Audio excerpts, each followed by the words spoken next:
Moi, je me souviens au tout début, même le jour du 30 septembre, est-ce que l'une des premières personnes qui m'a appelé, ce n'était pas le président Alassane Ouattara.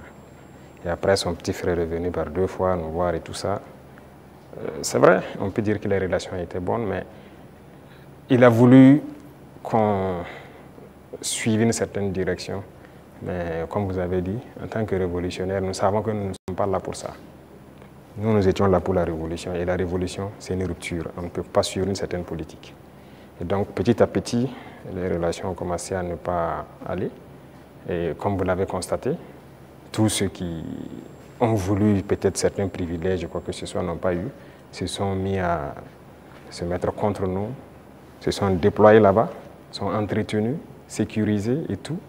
On sait de quoi on parle, parce qu'ils savent aussi de quoi on parle, pour agir contre nous. Il n'y a pas quelqu'un qui a quitté la Côte d'Ivoire et qui était venu ici en son temps. Nous avons observé ça pendant près de 2 ans. On les a parlé plusieurs fois. Ils nous ont dit non, il faut qu'on passe par les règles de l'art, il faut que la justice émette des mandats et tout ça. On a fait tout. Ils ne répondent pas. Monsieur le Président, ça ne marche pas. J'embraye avec la question de mon confrère pour rester sur la Côte d'Ivoire. Comme vous le savez très bien, la Côte d'Ivoire a une élection présidentielle cette année, dans quelques mois. Est-ce que c'est quelque chose qui vous intéresse? Ça nous intéresse d'autant plus qu'on a beaucoup de compatriotes en Côte d'Ivoire quand même. Et on craint qu'il y ait des violences. Et ça, ce n'est pas forcément la bienvenue. Parce que nous avons vécu malheureusement les années passées aux violences en Côte d'Ivoire avec les opérations Bahiri. Tout le monde a subi ça au Burkina. Aujourd'hui, vraiment, nous ne souhaitons pas qu'il y ait des violences. Tout à l'heure, vous avez semblé dire quelque chose. Je voudrais que vous précisez, parce que c'est un peu très sensible selon moi. Est-ce que vous semblez nous dire qu'aujourd'hui, la Côte d'Ivoire servirait de base arrière à une organisation visant à déstabiliser le Burkina Faso? Ça, même plus que ça. Base arrière à une organisation servant à déstabiliser le Burkina. Ils sont là-bas. Les ennemis du Burkina sont clairement là-bas, affichés, protégés. Ils sont payés, ils sont protégés, ils sont bien logés. En plus de ça, il y a la question du terrorisme. Mais non, le pouvoir flotte avec les terroristes. Il ne faut pas se mentir. Attendez, croyez-vous vraiment que peut-être l'armée ivoirienne est tellement surpuissante que quand les terroristes les voient seulement, ben écoutez, ceux-là, il ne faut même pas les toucher, quoi que ce soit. Vous croyez à ça? Ils sont tellement plus puissants que les 3 armées de l'AES. C'est faux. Il y a un pacte de non-agression. Et quand il y a un pacte de non-agression, vous devenez une base arrière. Et tout ça, ça m'inquiète justement. Si ce pays, il y a des crises, le pays sera attaqué par les terroristes. Parce que s'ils ne gagnent plus ce qu'ils gagnent, le pays sera attaqué et ce pays va sombrer. C'est un danger. C'est pourquoi j'ai passé le temps à dire au chef d'État, on ne pactise pas avec les terroristes. Voilà. Alors, Monsieur le Président, qu'est-ce que vous répondez à ceux qui disent, bon, la géopolitique quand même avec la Côte d'Ivoire, ce pays voisin, qui abrite la plus grande diaspora burkinabé, alors que, bon, vos contempteurs vous accusent de pratiquer la diplomatie du muscle avec ce pays, au détriment justement de nos Paweto qui sont là-bas. Qu'est-ce que vous leur répondez? Écoutez, qui le dit? Nous sommes burkinabés, c'est ce que nous savons. Et nous avons décidé de faire une révolution, on va la faire. Maintenant, celui qui embarque dedans embarque. Nous ne pouvons pas être dans une révolution et vouloir faire un autre modèle de diplomatie. Je vous ai dit la diplomatie mensongère et tout ce qu'il y a. On n'est pas prêt à être dans ce sillon-là. S'il y a quelque chose qui ne va pas, qu'on ait le courage de vous dire ça ne va pas. Il ne faut pas faire de l'hypocrisie. Généralement, les gens devant les micros et tout ça, non, tout va bien, si c'est ça, on est en train de... C'est faux, ça ne va pas bien. Il faut avoir le courage de le dire, il faut qu'on s'asseye, qu'on parle et qu'on se dise la vérité. Mais si les gens ne veulent pas ça, parce que juste dans leur tête, bon, il faut que ces gars-là quittent, parce qu'on ne veut pas de révolution en Afrique de l'Ouest. Ça ne va pas marcher. Donc, chacun se prépare à assumer les conséquences voilà, de la situation. Alors, pour sortir de la Côte d'Ivoire, Monsieur le Président, on reste quand même au niveau de l'AES. Vous avez certainement suivi le dernier sondage fait par nos confrères de Jeune Afrique, et avec des résultats qui peuvent sembler étonnants. Les populations des pays francophones sont tous favorables à l'AES. Je dirais, même la Côte d'Ivoire, à 66%, apprécie ce qui se fait au niveau de l'AES. Alors, comment est-ce que vous recevez ce message? Ah bon? Je n'ai même pas pu suivre ça. Parce que moi, je ne suis plus ce média. Hein. Alors, on est contraint, c'était un sondage qu'ils ont commandé. Peut-être qu'ils ne s'attendaient pas à ce résultat, mais le résultat est tel. Ils ont été au Cameroun, ils ont été au Sénégal, ils ont été au Bénin, ils ont été en Côte d'Ivoire. Et là-bas, les populations sont tous favorables à l'AES et apprécient dans leur grande majorité ce qui se fait au niveau de l'AES. C'est logique, je dirais. Les populations ouest-africaines sont la plupart du temps liées. C'est la même famille.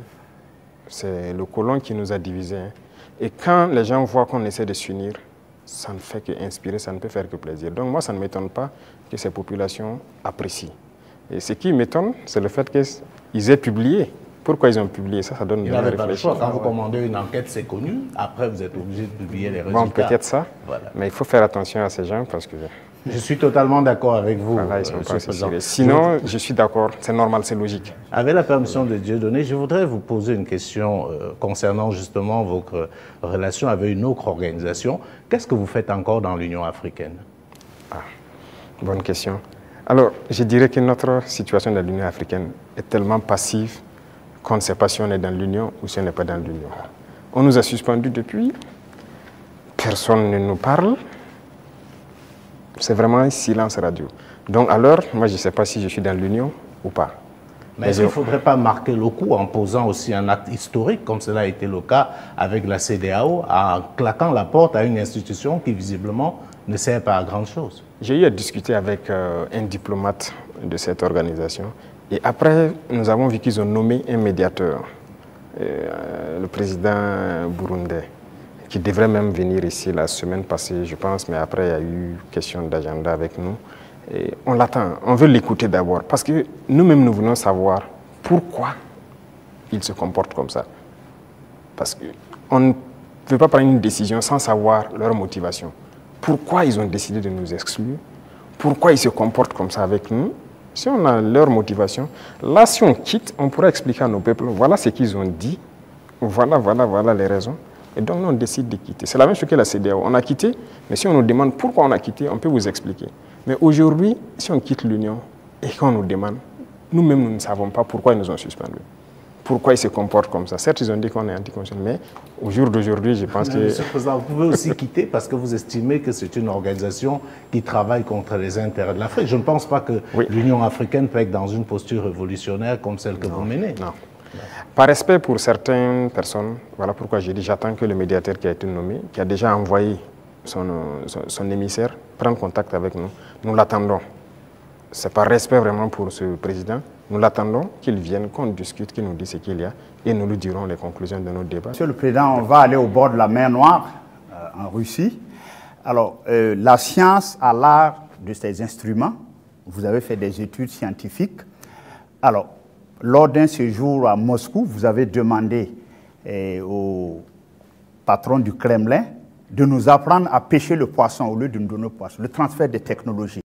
Alors ça, je pense qu'aujourd'hui, c'est vrai, tout le monde est d'accord que le biberonnage là, extérieur ne peut plus continuer. Alors où en est-on aujourd'hui avec justement ce transfert de technologie? Parce que vous avez parlé tout de suite avec des confrères qu'on va un jour fabriquer même nos armes ici. Alors où en est-on actuellement avec ce transfert de technologie? Alors, je pense qu'ils ont bien entendu le message. Je l'ai clamé en 2023 pendant le sommet de Saint-Pétersbourg. On nous a donné du blé. Il ne faut pas qu'on aille encore demander du blé. Il faut cultiver. Si on nous donne du poisson, il faut qu'on apprenne à pêcher. Et je pense que les initiatives qu'on est en train de développer, nous avons demandé donc à la Russie d'offrir un certain nombre de bourses d'études à des étudiants burkinabés pour qu'ils aillent apprendre la science. Ils ont accepté. Donc il y a déjà des gens qui sont partis dans certains domaines pointus. Si vous regardez la création de l'agence atomique, on a déjà des étudiants qu'on a envoyés depuis l'année dernière qui sont en formation sur le domaine atomique, qui est une technologie poussée. Et on va continuer d'en envoyer chaque année. Donc il y a plusieurs autres domaines où nous avons demandé des formations. Ce n'est pas la Russie seulement. Même à la Chine, on a demandé des formations particulières et envoyé des étudiants. En Iran aussi, pareil, on est en train de taper en tout cas tous ceux qui ont pu développer des technologies pour envoyer des étudiants formés. Alors, géopolitiquement, bon, le capitaine président Ibrahim Traoré aujourd'hui a mis le Burkina sur orbite, comme à l'époque un Sankara. Qu'est-ce que ça vous fait aujourd'hui? Bon, un pays comme le Burkina, bon, certains disent un petit capitaine. Qu'est-ce que ça vous fait géopolitiquement aujourd'hui d'être au pinacle? Écoutez, est-ce que vous avez toujours la tête sur les épaules? Un renforcement la tête sur les épaules, c'est une charge. De voir, c'est une mission globale qui nous a été confiée. De voir que tout le monde entier s'intéresse au Burkina, je ne dirais pas une pression, mais c'est une charge. Et c'est une responsabilité. Et on doit de l'assumer avec toute la concentration nécessaire. On n'a pas le droit de faillir. Qu'on le veuille ou pas, nous allons aller dans le sens des peuples. Parce que c'est eux qui ont fait valoir cela. Donc, on l'a vu, le Burkina est vraiment en orbite, comme vous le dites. Et nous travaillons à maintenir le Burkina dans cette posture, à être le pays des hommes intègres, à être le pays modèle, à être le pays qui va quitter cette situation de sous-développement, être dans quelques années un pays très développé, faire un miracle, parce que c'est ce à quoi les gens aspirent. Et aussi pouvoir donner notre part de voix et de tout ce qu'il y a, voilà, pour le bonheur du monde, si je peux dire. Depuis que vous êtes chef d'État, vous voyagez très peu. Oui. Le seul pays en Afrique où vous êtes allé, c'est probablement la Russie, si je ne m'abuse. Et on a vu vos homologues africains aux États-Unis, avec une sorte de photo de classe, avec le président Trump. Et je vous donne un commentaire d'un ami à moi qui me disait « Le capitaine Traoré n'aurait jamais accepté ça ». Est-ce que c'est vrai?